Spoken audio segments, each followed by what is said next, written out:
तीन तिगाड़ा काम बिगाड़ा। तीन बहुओं के रवैये से सासू माँ बहुत परेशान थी। दरअसल बात ये थी कि तीनों बहुओं में किसी बात को लेकर अनबन हो गई थी। तब से ही तीनों एक दूसरे से मुंह फुलाए रहती थी। ना कोई सीधे मुंह किसी से बात करती, ना किसी का कहना मानती। पड़ोसी भी इस बात को जानते थे और जाने कैसे कैसे बातें भी करते। इसीलिए सासू माँ ने तीनों बहुओं को तुरंत अपने कमरे में बुलाया। मैं कई दिनों से देख रही हूँ, तुम तीनों अलग अलग सारे काम कर रही हो। ये सब नहीं चलेगा, तीनों को मिलकर ही काम करना पड़ेगा। सास की बात सुनकर एकदम से बड़ी बहू बोल उठती है। नहीं मम्मी जी, मैं इन दोनों के साथ कुछ नहीं कर सकती। मैं इस घर की बड़ी बहू हूँ, फिर भी ये मेरा कहना बिल्कुल भी नहीं मानती। अरे जेठानी जी, जानबूझकर मुझे डबल काम करवाती है आप। और छोटी मुझसे टेढ़े मुंह ही बात करती है। इन दोनों के बीच हमेशा सैंडविच बन जाती है मेरी, और मैं हमेशा आलू की तरह बीच में मसली जाती हूँ। मम्मी जी, इन दोनों को लगता है कि मैं छोटी हूँ तो इनके पैरों तले दब जाऊंगी, लेकिन नहीं, मेरा भी उतना ही अधिकार है जितना इन दोनों का है। बड़ी आई दोनों मेरी चुगली करने के लिए, मुझे क्या कम समझ रखा है। तीनों बहू एक दूसरे से बहस करने लगती है और सास दोबारा ये देखकर टेंशन में आ जाती है और सबसे कहती है, चुप हो जाओ, अब से तुम तीनों सारे काम एक साथ करोगी। आंख बंद करके एक दूसरे की बात सुनोगी।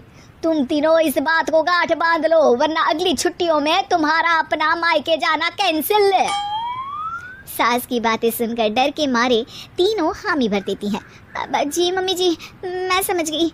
हाँ मम्मी जी, जैसा आप कहें, आप जो कहेंगी मैं वही करूंगी।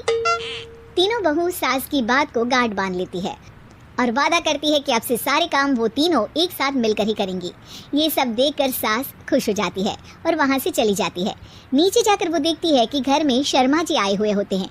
सास जोर से आवाज लगाकर कहती है, अरे बहू, जरा चाय बनाकर तो लाना, शर्मा जी आए हैं। सास की बात सुनकर तीनों बहू तुरंत किचन की ओर भागती है और चाय बनाना शुरू कर देती है।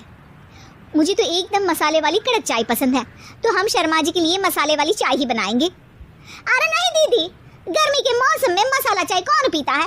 मैं तो शर्मा जी के लिए इलायची वाली चाय ही बनाऊंगी। ये कैसी बात कर रही हैं आप दोनों? मेरी मम्मी ने सिखाया है कि मेहमान को ज्यादा दूध और शक्कर वाली चाय देनी चाहिए, वरना वो घर वालों को कंजूस समझते हैं। तो मैं तो शर्मा जी को ऐसी ही चाय दूंगी। तीनों बहुएं अपने अपने तरीके से चाय में शक्कर, मसाला, पत्ती सब डाल देती है। उबलने के बाद तीनों मिलकर चाय बाहर लेकर जाती है और शर्मा जी और सासू माँ को देती हैं। चाय पीने के बाद शर्मा जी सासू माँ को देखकर शर्मा जाते हैं और शर्मिंदा महसूस करते हैं कि आखिर उन्होंने चाय पीने के लिए हामी क्यों भरी। सासू माँ भी चाय पीना शुरू करती है और कहती हैं, अरे बहू, ये कैसी चाय बनाई है? चाय है या मीठे दूध की बासुंदी? हाँ, चाय अच्छी नहीं लगी क्या? कोई बात नहीं, हम पराठा बना कर लाते हैं। चलो चलो अंदर। हाँ हाँ चलो। हाँ आती हूँ मैं भी। नहीं, मेरा पेट चाय ने ही चौपट कर दिया, वही काफ़ी है। पराठे से पोपट नहीं करवाना, मैं तो चलता हूँ। शर्मा जी चुपचाप पतली गली से निकल जाते हैं। अगले दिन सास बहुओं से कहती है, अरे बहू, जाओ जाके ऊपर के गेस्ट हाउस की सफाई कर दो। कल हमारे यहाँ मेरे दूर के रिश्तेदार आने वाले हैं, तो पूरे कमरे को चमका देना, समझी?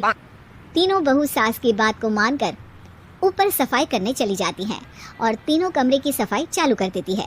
बड़ी बहू मकड़ी के जाले साफ करती है तो बीच वाली झाड़ू लगाना और छोटी वाली सर्फ डालकर जमीन धोना शुरू कर देती है। अरे दीदी, जेठानी जी, अभी मैंने पूरी फर्श धोई और आप फिर से धूल नीचे गिरा रही हैं।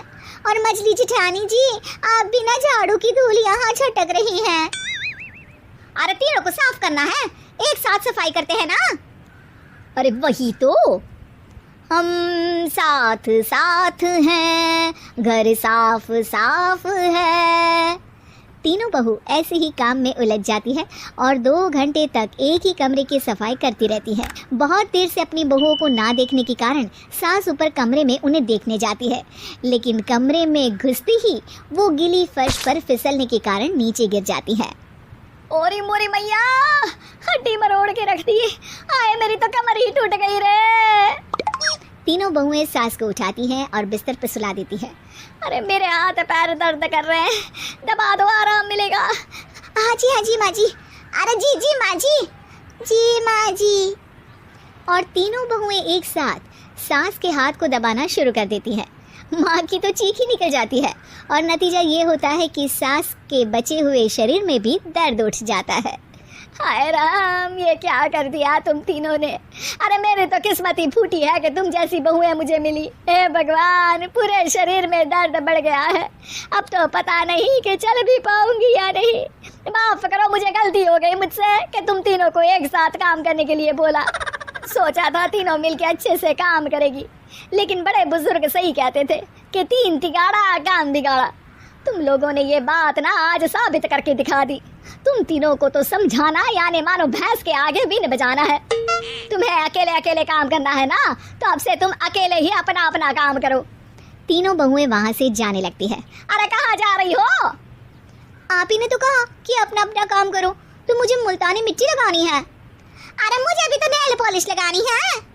मुझे ना मेहंदी लगानी है। सास अपना सर पीट लेती है और कहती है, अरे मुझे भी लगाना है कुछ। क्या माँ जी? क्या माँ जी? क्या माँ जी? तुम्हारे घर वालों को फोन तुम्हारी हरकतें बताने के लिए।